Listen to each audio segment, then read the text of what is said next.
Good afternoon, everyone. The president shows up. When the Trump administration arrives in a Democrat-run city engulfed in chaos, peace is restored, law and order is upheld. Washington, D.C., New York, Seattle, Portland, Minneapolis, Kenosha. All of these cities are Democrat-run. All of these cities have experienced anarchy, violence, and destruction in recent days, the opposite of a peaceful protest. This is the reality facing American cities and towns across the country. This is not hypothetical. These are real people and real lives that have been impacted. Portland Mayor Ted Wheeler rejected federal law enforcement in an irrational and tone-deaf letter. Mayor Wheeler might have thought he put political points on the board, but the very next day, a protester was shot and killed on the streets of his city. Before the Trump administration took action in Kenosha, businesses were burned, property damaged, and chaos was rampant. Then, nearly 1,000 National Guard troops and 200 DOJ personnel were deployed at the request of local officials. President Trump showed up, and law and order arrived. Nationally, according to the DOJ, 300 have been arrested and 302 charged amid riots and unrest. Democrats are late to the game. I've stood behind this podium and highlighted this issue for months. While this president is always willing to show up, it is incumbent on Democrats to step up. Invite federal law enforcement in. We stand ready. Do not tolerate anarchy, violence, and destruction. Rioting is not right. Secure your streets. President Trump will visit Kenosha, Wisconsin tomorrow. This president will show up. He will go to cities where Americans are hurting. And with that, I'll take questions.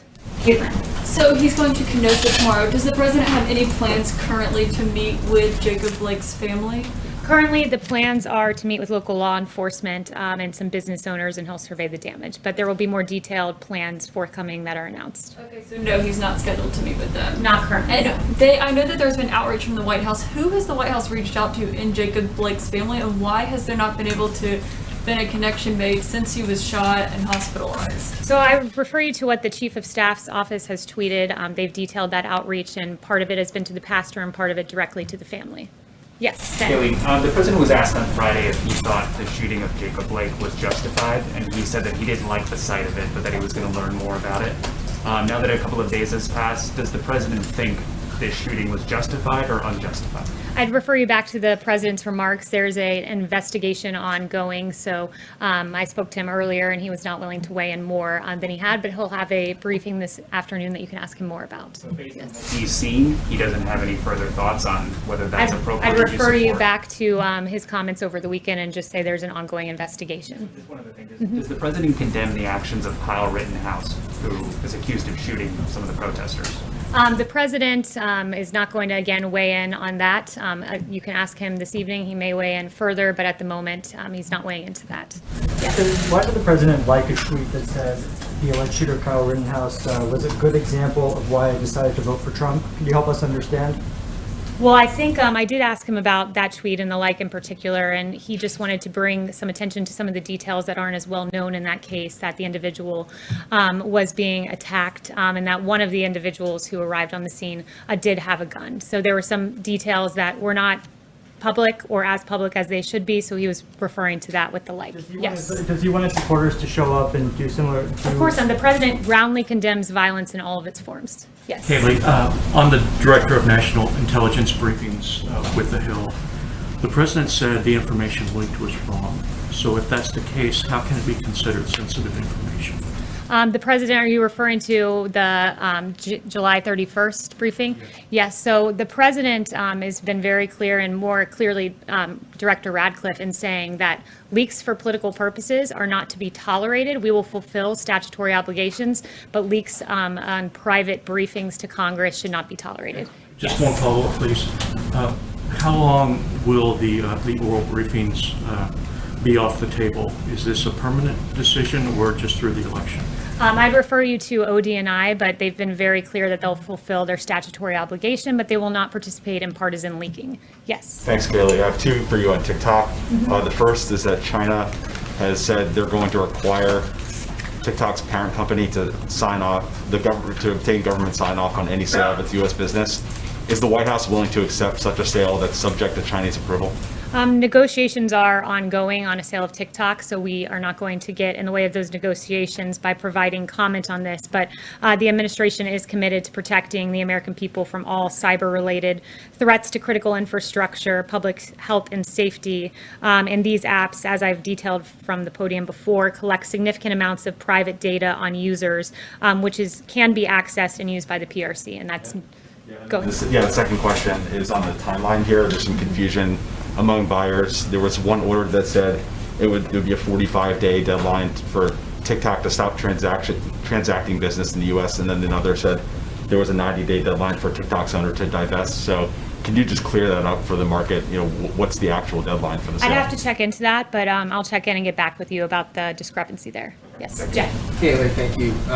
Broadly, what does the president want to achieve by going to Kenosha tomorrow, and what is his or the White House's response to local and state leaders encouraging him not to come at this time? So, two things. First, the president wants to visit hurting Americans. He shows up just like he showed up this weekend in Louisiana and Texas in response to Hurricane Laura. So he wants to show up in the city that's hurting. And also, I think it's just important to note that our federal response, look, in Kenosha and Minneapolis, there was violence on the streets. And literally within 24 hours, you saw a turnaround when federal officials came in. So I think highlighting that the federal government has done a lot in the way of using law and order to create peace, but showing up for hurting Americans is the primary concern. Just to follow up on that, like he didn't show up in Portland, where there were also protests that he talked about a lot. Is it not also because Wisconsin is such an important political state? The president's showing up to see hurting Americans. He goes to several states each and every week, and this is another one in a long line of many. Yes. Kayleigh, coronavirus infections have now reached 6 million in the U.S., over 180,000 dead.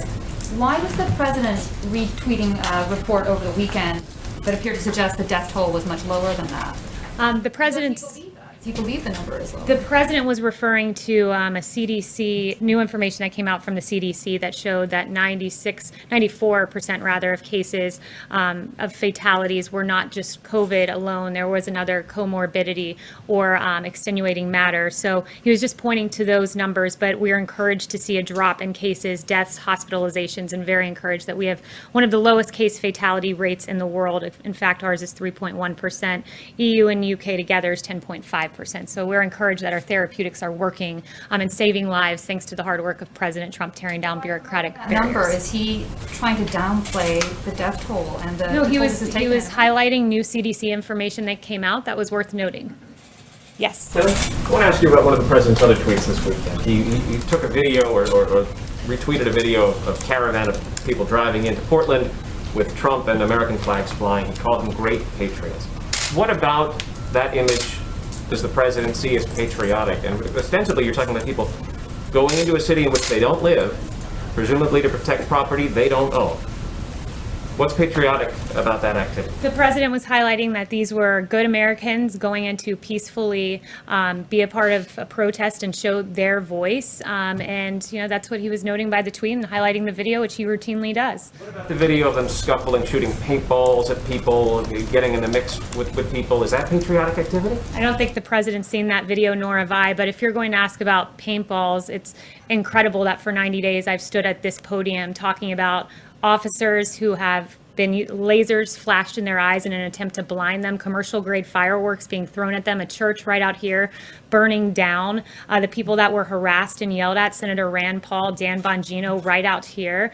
And you're going to ask me about a paintball video when in fact for 90 days we've seen horrific violence by Antifa, a radical anarchist organization. You're going to ask me about a paintball video I've yet to see, and neither is the president. Fantastic. I'm going to ask you about it, but you maintain that the people who went into the city to conduct that activity, they are The president's never seen that video. I don't even know if the people that you're referring to were a part of the paintball activity. But look, there's been 90 days of violence from left-wing anarchists. And it's incredible that today is the one time you're interested in a violence when it's paintballs and we don't even know who set off these paintballs, but you fail to ask for 90 days about violence from an anarchist organization because it happens to be on the left. Francesca. That's not.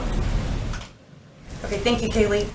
Is also traveling this week to Wilmington, North Carolina. He could celebrate the end of World War II in any city in America. So why is he traveling specifically to Wilmington? Why is that the place that he is choosing to designate as the first heritage city site for World War II?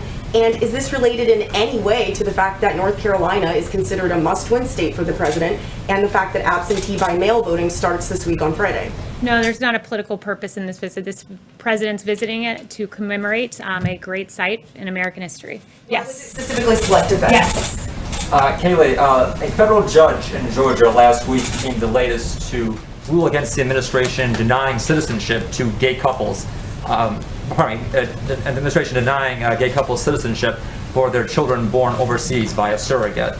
Yet the Justice Department continues to appeal these cases. How can the administration claim to be part of its LGBTQ record when it's litigating against these couples? Yeah, so that pertained to surrogacy, and it had nothing to do with the sexual orientation of the parents. And this administration and president will proudly stand on a record of achievements like leading a global initiative to end the criminalization of homosexuality throughout the world, launching a plan to end the AIDS epidemic by 2030, and easing a ban on blood donations from gay and bisexual men. The federal judge has ruled the interpretation of that law is not correct, and that there's statutory and constitutional concerns. Again, for anything further, I'd refer you to the State Department. Yes. What is the message of the White House to the people who are still protesting in the street in Belarus despite threats? Yeah, it's an important question, and we'll always stand on the side of freedom and democracy. We continue to follow the developments in Belarus closely, and we support international efforts to look independently into electoral irregularities, human rights abuses, and the government crackdown. And the massive number of Belarusians protesting peacefully makes clear that the government can no longer ignore the people's call for democracy, and Russia must also respect Belarus's sovereignty and the right of its people to elect their own leaders freely and fairly. Sorry. Thanks, Kayleigh. The president at a campaign rally Friday night talked about the possibility, of declaring an insurrection over the rioting. Does he believe there's an insurrection going on, and if so, what's holding him back? So the president does not want to invoke the Insurrection Act, which has been used very sparingly.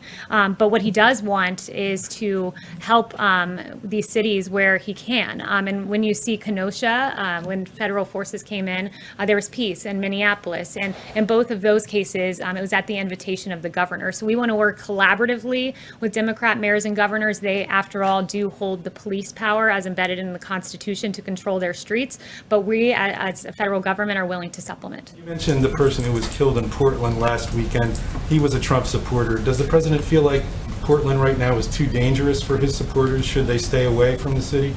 The president believes that people of all ideologies should be able to peacefully protest and not have their lives put at risk, like Aaron J. Danielson, who lost his life. Noteworthy that his suspected killer said he was, quote, 100% Antifa and ready for, quote, war.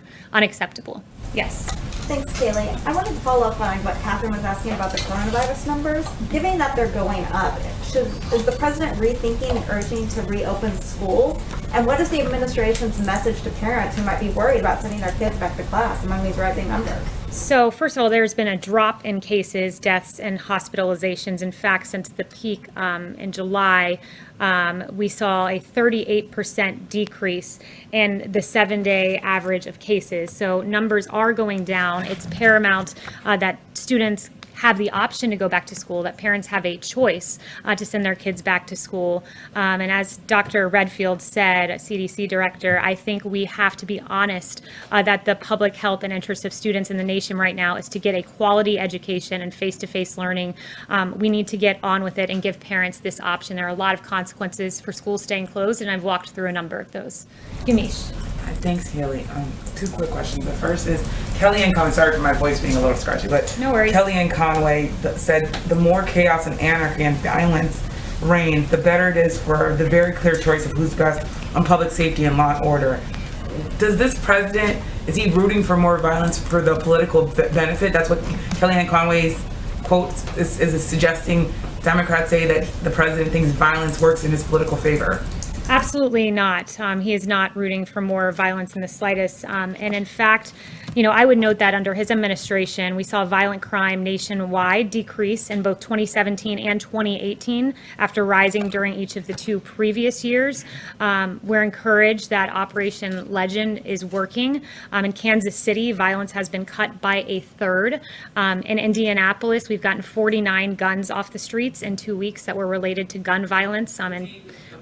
Helps make his case for re-election? No one wants to see the violence that we've seen in our cities, where after 2 years of coming down under President Trump in Portland, you have a 650% increase in murders. In Seattle, you had the first 8-month totals of murders almost surpassing the entire amount in 2019. And this is because of the defund the police movement. This is because of the criticism of our police officers and the drawing down of funds for these officers. No one wants to see this, which is why the president is fighting against that movement, and it's why he's fighting for a robust Operation Legend response that's proved successful so far.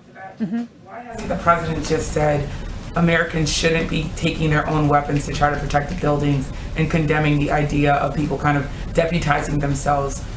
And does this White House believe that citizens should stop showing up to cities, especially the ones they don't live in, to have guns to protect buildings? This White House believes our police should be fully funded. We should have more police rather than less. We shouldn't criticize our police because it is our police officers who are responsible for taking to the streets and protecting us. And when they're called cancers by Congresswoman Ilhan Omar, when they're compared to the KKK by a current sitting vice presidential candidate, it's appalling, it's despicable. We need to fund our police officers because they should be the ones out patrolling the streets. Yes, Chanel. Thank you, Kayleigh. What is the president's position on victims, families, businesses as a result of these riots suing Democrat-run cities? Would he support them if they were to band together and do so?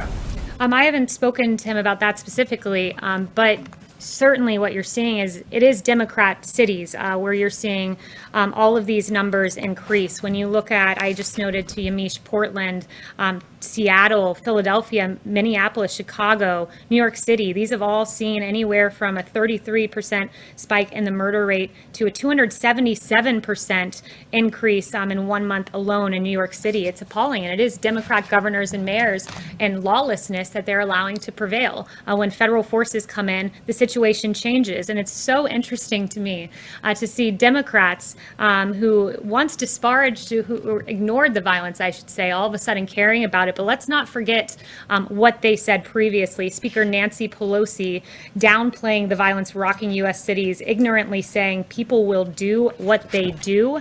Jerry Nadler, when asked about Antifa, he said that was a myth that's being spread around Washington, D.C. It's not a myth. In fact, an Antifa individual took the life of an innocent Trump supporter in Portland. You have Rep. Ayanna Pressley saying that she wanted unrest in the streets. Chris Cuomo saying, show me where it says protesters are supposed to be peaceful. I'll give you an idea, Chris, it's the Constitution. Don Lemon saying, quote, the rioting has to stop, Chris, as you know, and I know it's showing up in the polls, it's showing up in the focus groups. It's the only thing right now that's sticking. So now all of a sudden, 90 days later, I from this podium have talked about law and order. The president has talked about law and order repeatedly, but because the polling has shifted, now it's time for the Democrats to deny what they said previously and all of a sudden focus on law and order. I'll leave you with this. That's like the arsonist blaming the firefighter. For watching, and if you haven't already, please consider subscribing to our channel. And while you're at it, please leave us a comment. Thank you for watching.